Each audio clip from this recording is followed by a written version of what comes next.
વડોદરા જિલ્લાના ડભોઈ તાલુકાના કાયાવરોડના ગામમાં મહાશિવરાત્રિ પર્વ નિમિત્તે ભક્તિભાવ સાથે વિવિધ ધાર્મિક કાર્યક્રમોનું આયોજન કરવામાં આવ્યું હતું। વહેલી સવારથી જ ગામમાં ધાર્મિક માહોલ છવાઈ ગયો હતો અને મંદિરમાં શિવ ભક્તોની લાંબી કતારો જોવા મળી હતી।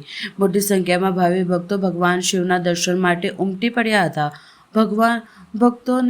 ભગવાન શિવને દૂધ, જળ અને બિલીપત્ર અર્પણ કરી વિશેષ પૂજા અર્ચના કરી આશીર્વાદ મેળવ્યા હતા। મંદિરમાં ભજન, કીર્તન, જયઘોષ અને ઢોલ નગારાના સાથે સમગ્ર વાતાવરણ શિવમય બની ગયું હતું। આ અવસરે ગામના ધાર્મિક મેળાનું પણ આયોજન કરવામાં આવ્યું હતું, જેમાં ગ્રામજનો તેમજ આસપાસના ગામના લોકો મોટી સંખ્યામાં જોડાયા હતા। મેળામાં નાના વેપારીઓને સારો વેપાર મળતા આર્થિક રીતે પણ લાભ થયો હતો। સમગ્ર કાર્યક્રમ શાંતિપૂર્વક માહોલમાં જોવા મળ્યો હતો અને મોડી સાંજ સુધી ભક્તિપૂર્વક કાર્યક્રમ ચાલુ રહ્યો હતો।